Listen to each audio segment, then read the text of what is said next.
এই যে মেলার স্টল ভাড়া যে মওকুফ করা হলো, এটা যদি সাধারণ হিসাবে বলি, এটা আমাদের মূল খরচ, মানে একেবারে ধরেন আমাদের স্টল বানানো এবং বইমেলা প্রস্তুতির যে আমরা যদি বলি যে একটা গড় খরচ যেটা হয় আমাদের, সেটার সেটার কিন্তু 10 ভাগের 1 ভাগ এটা। হ্যাঁ, কাজে 90 ভাগ খরচ কিন্তু এখনো আমাদের বহন করতে হবে।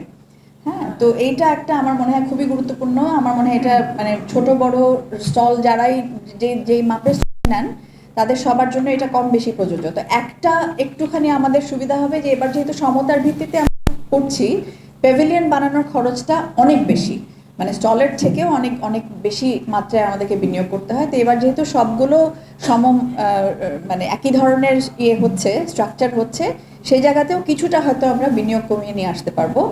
এবং যেটা আমাদের এখনো শঙ্কার জায়গা থাকছে যে এই রোজার মাসে আপনারা জানেন যে ইফতার এবং এর পরবর্তী যে তারাবি ইত্যাদি ব্যস্ততা আমাদের সকলের থাকে, সেই অবস্থায় আমাদের কর্মীদেরকে ওখানে নিয়োজিত রাখা এবং এগুলো কিন্তু আমাদের মানে শঙ্কার কারণ ছিল, যে কারণে আমরা চেয়েছিলাম ঈদের পরে বইমেলা, কিন্তু সরকারের ইচ্ছা যে ফেব্রুয়ারি মাসেই যাতে আমরা বইমেলাটা শুরু করি।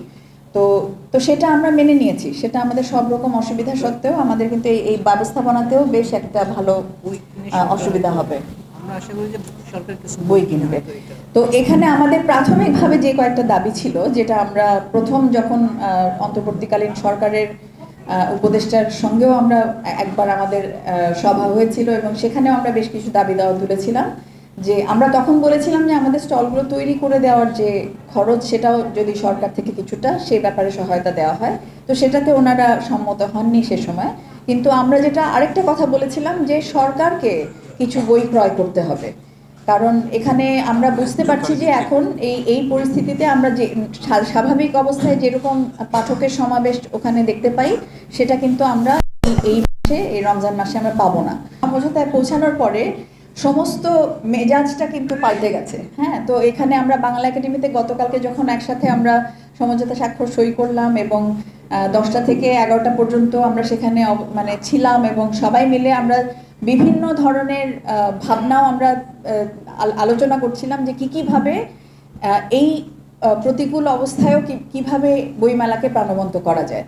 সরকার যদি এই বইমেলার পরবর্তী সময়ে অথবা বইমেলার মধ্যে কোনো একটা বিশেষ উদ্যোগ নিতে পারেন, এবং ওনারা আরও যেটা আমরা কিছুটা প্রস্তাব করেছিলাম যে কিছু ভাতা ওনারা হয়তো দিতে পারেন, কোনো কোনো পেশাদার গোষ্ঠীকে ওটা হয়তো বই ভাতা দিতে পারেন ওনারা, দিলে সেটার মানে যেই ভাতার বিপরীতে ওনারা বইমেলা থেকেই বই ক্রয় করবেন।